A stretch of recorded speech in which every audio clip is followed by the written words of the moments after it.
It is essential to differentiate between risk-on and risk-off environments, reflecting investor sentiment and the willingness to take on risk in financial markets.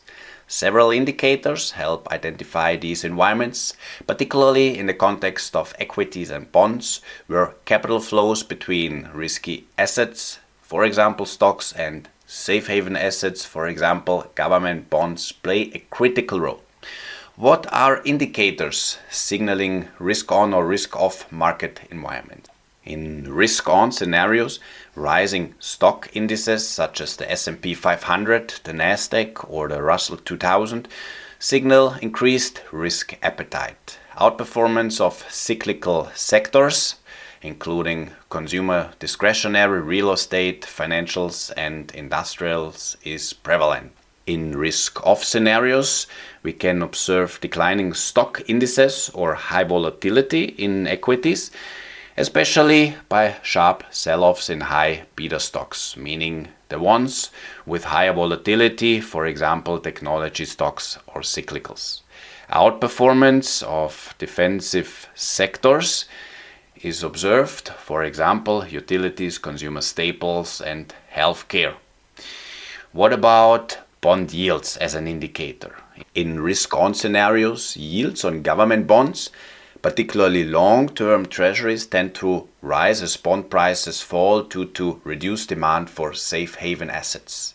In risk-off scenarios, we usually observe falling yields on government bonds as demand for safe haven assets increases. When we talk about bond yields, we also need to talk about credit spreads. In risk-on scenarios, narrowing credit spreads between corporate bonds, for example high yield or junk bonds, and treasury bonds materialize, basically implying that in a risk-on scenario, since there is a high demand for high yield bonds, also the yields are suppressed and getting closer to those of the treasury bonds. In risk-off scenarios, the following occurs. We can see widening credit spreads as investors demand higher compensation for holding riskier corporate bonds. Simultaneously, as treasury bonds are in higher demand, there the yields are suppressed, entailing the widening credit spread among high yield and treasury. Another popular indicator to evaluate the risk environment is the volatility index, or so-called VIX.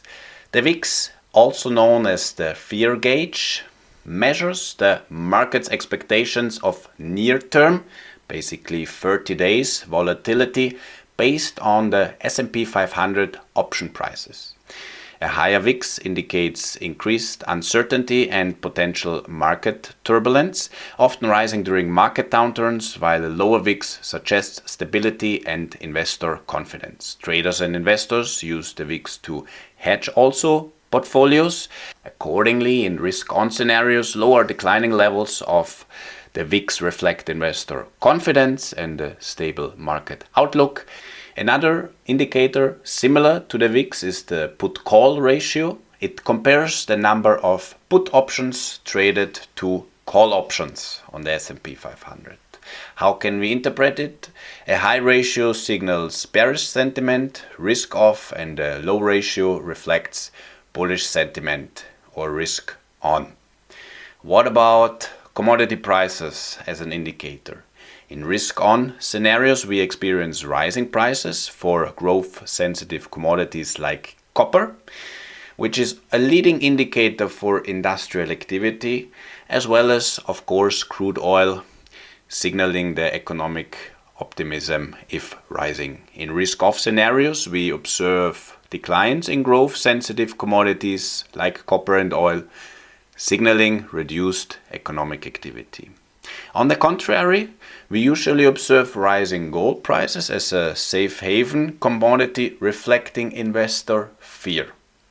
And what about currency movements as well as emerging market performance?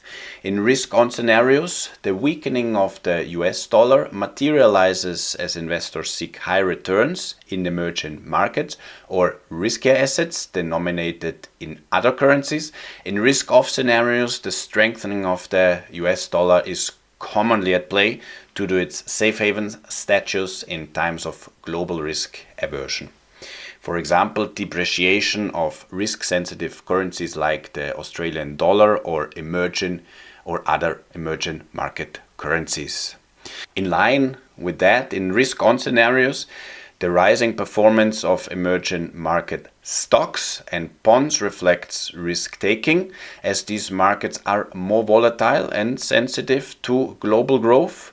And in risk-off scenarios, declines in emerging market equities and bonds occur due to capital outflows, which go to safer developed markets.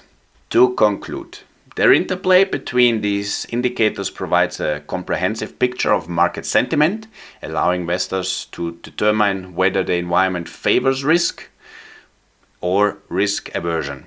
By monitoring these signals, market participants can align their portfolios with prevailing market conditions.